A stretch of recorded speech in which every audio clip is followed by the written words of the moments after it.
YCP సభ్యుల వ్యాఖ్యలకు మంత్రి లోకేష్ కౌంటర్ ఇచ్చారు. క్రెడిబిలిటీ ఉన్న కంపెనీలకే భూములు ఇచ్చామని తెలిపారు. ఎంఓయూలు చేసుకున్న తర్వాతే భూములు కేటాయించామని చెప్పారు. రాష్ట్రానికి పరిశ్రమలు రాకూడదని వైసీపీ చూస్తోందని మండిపడ్డారు లోకేష్. గత ప్రభుత్వం అమర్ రాజా కంపెనీని వేధిస్తే రాష్ట్రం నుంచి వెళ్లిపోయిందని విమర్శించారు. సో ప్రతి పాలసీ ప్రతి కంపెనీని థరోగా రివ్యూ చేసి ఎస్ఐపిసి అని ఉంటుంది అధ్యక్ష, అక్కడ అధికారులు కమిటీ అధ్యక్ష, దాని తర్వాత ఎస్ఐపిబి ఉంటుంది అధ్యక్ష, అది గ్రూప్ ఆఫ్ మినిస్టర్స్ కమిటీ అధ్యక్ష, దాని తర్వాత క్యాబినెట్కి వస్తుంది. క్యాబినెట్లో డిస్కస్ చేసిన తర్వాత క్యాబినెట్ అప్రూవల్తోనే ఇవన్నీ చేస్తాం జరుగుతుంది అధ్యక్ష. ఇక్కడ ఈ 99 పైసలకి గతంలో కూడా నేను ఛాలెంజ్ చేశాను అధ్యక్ష, ఇదే హౌస్లో వేరే కంపెనీల పేర్లు తీసుకొచ్చారు. ఆ రోజు ఛాలెంజ్ చేసి ఆ కంపెనీకి ఇచ్చానని మీరు నిరూపిస్తే I'm ready to resign on this floor of this house అని ఆనాడు నేను చెప్పాను అధ్యక్ష. తీసుకురాలేకపోయారు. ఇచ్చిన ప్రతి కంపెనీ కూడా క్రెడిబిలిటీ ఉన్న కంపెనీ, బ్యాక్గ్రౌండ్ ఉన్న కంపెనీ తప్ప ఎవరు అయానా గయానా పోతే ఇచ్చడానికి మేము సిద్ధంగా లేము అధ్యక్ష. ఆరో కంపెనీ పేరు మేడం గారు ప్రస్తావించారు. ఆధారాలు పెట్టమన్నాడు హౌస్, ఆరోపణలు చేసి బయటకు వెళ్తాను మేడం గారిని ఇప్పుడే ఆధారాలు పెట్టమని లేటెస్ట్ చేస్తూ విత్డ్రా ది స్టేట్మెంట్ అధ్యక్ష.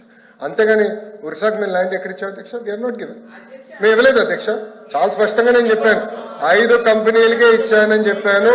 ఒరిస్సాకి నేను ల్యాండ్ ఇచ్చానని మేడం గారు నిరూపిస్తే no problem, I will withdraw my statement. లేదంటే మేడం గారు స్టేట్మెంట్ విత్డ్రా చేయాలి. లేదంటే ఏదో ఆరోపణ చేసి మేము బయటకు వెళ్ళి తరపు నుంచి మేము ఒప్పుకోవడానికి సిద్ధంగా లేదు. We're not willing to take that. ఒరిస్సాకి ఇచ్చామని అంటున్నారు అధ్యక్ష, దయచేసి కరెక్ట్ కాదు అధ్యక్ష. మేడం గారు వివరాలు ప్రజల ముందు పెట్టమని కోరుతున్నారు అధ్యక్ష. ఆంధ్ర రాష్ట్రానికి పరిశ్రమలు రాకూడదు అనేది ఒక లక్ష్యంగా పెట్టుకుంది వైకాపా పార్టీ. ఉన్న పరిశ్రమలు తరమేయాలని ఒక లక్ష్యంగా పెట్టుకున్నారు అధ్యక్ష.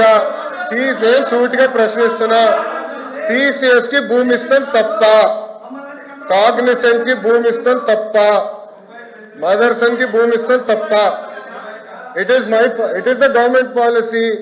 గవర్నమెంట్ ఏ నిర్ణయం తీసుకుందంటే పక్క రాష్ట్రాలతో మనం పోటీ పడాలి. విశాఖపట్నంలో ఐటీ ఎకో సిస్టమ్ లేదండి, ఇట్ ఈస్ అ ఫ్యాక్ట్.